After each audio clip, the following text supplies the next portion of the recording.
За хичээлийн сэдэв хулсан үзгийн тгийн тухай. Хичээлийн зорилго хулсан үзгийн тгийн онцлогийг таньж уншиж сурах. За эхлээд хулсан үзэг гэж юу юм бэ гэхээр хулсан үзэг нь бол одоо хулсаар хийсэн бичгийн хэрэгсэл гэж ойлгож болно. Нэг талыг нь хавтгай, нөгөө талыг нь одоо харандааны үзүүр шиг үзүүрлэж бичдэг байжээ. Тэгээ хулсан үзэг гэдэг бол маш эртний бичгийн хэрэгсэл гэж ойлгож байна. За монголчуудын хувьд бол хулсан үзгийг үнсэн самбартай хослуулан хэрэгжилж байжээ.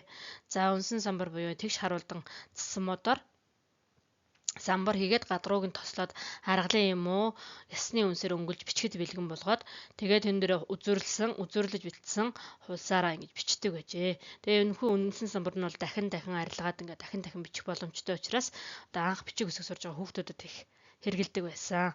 Тэгээ авч явах тохиромжтой том жижиг гэд янз бүрийн хэмжээгээр хийж хэрэгэлдэг байжээ монголчуудын хувьд. За тэгвэл хулсан үзгээр бичсэн бичвэрийн онцлог нь юу вэ? За энд бол бид нарт хулсан үзгээр бичсэн бичвэр харагдаж байна. За нэгдүгээрт нь бол энэ болон Г үсгийн туслыг тавьдаггүй байна. За тэгэхээр эхний одоо үг бол ялгуулсан гэдэг үг байна.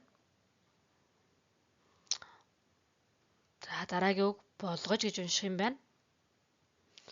Тоогуусан, тоосны гэж унших нь байна. Хэгэр уншаа тохуулсан гэж уншихгүй нах нь шүү дээ. Тийм ээ. За нугууд, сууж, чанар, ном. За хоёрдугаарт нь бол Т ялгалын нөхцөлийг өмнөх хүүхдээ нь хамт бичсэн тохиолдолд элбэг байдаг юм аа гэдэг анхаарах нь. За жишээлх юм бол тоогоо баар, тоогоор гэж унших нь. Баар бэрийг хамтд нь ч тийм ээ. Заяага баар, заяагаар.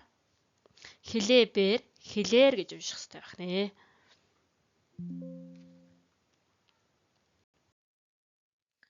За дараагийн нэг онцлог бол тийм ээ. Эс үсэг байна. За эс үсгийг бичихдээ охор сүүлээр бичдэг. За охор сүүлээр бичдэг гэхдээ энэ үсэг Этэй андрах тохиолдол бол гарахгүй. Яагаад гэвэл энэ үсэг Э бол энэ харагдаж байна, тийм ээ.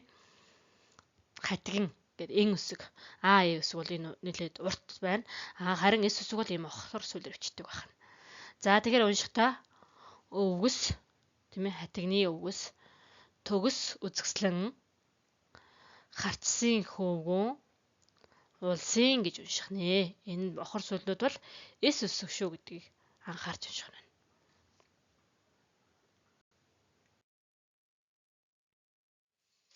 За дараагийн нэг онцлог үг тасалд мөн бичихтэй. Мөрийн адаг тохиож буй одоо үсгийг бол үгийн адагт ордог хэлбэрээр бичээд тийм ээ дараагийн тасалж одоо бичиж байгаа хэсгээ үлдсэн хэсгийг бол яг шинэ мөрнөөс эхлэнтэй гэхдээ үгийн эхний хэлбэрээр бичдэг онцлогтой байна. За жишээлх юм бол энэ ялгуулсан гэдэг үг байна. Энэ ялгуулсан гэдэг үг байна. За энэ эхний зураг дээр болохоор ялгуулсан гэдэг үгээр тасалж бичсэн байна. Тэгэхдээ ила гэдэг үгийн одоо адагт орсон хэлбэрээр гэж бичиж төгсгцөн. Тэгээд хугсан гэдэг нь болохоор томоор бичсэн байна. Тэгтэл энэ бол нийлүүлээд унших юм бол ялгуулсан гэдэг үг байна. Үгээр таслахтаа тийм ээ эхнийхээ үг тасалсан хэсгийг төгсгөж бичдэг. Хоёр дахь хэсгээ мөн шинэ одоо үгийн эхний хэлбэрээр ингэж бичдэг юм онцлогтой юм байна гэдгийг бас сайтар бодож унших нэ. За мөн энэ дээр бүгдэд гэдэг үг байна. Бүгдээ дэ. Ингээд салгаж бичсэн байна.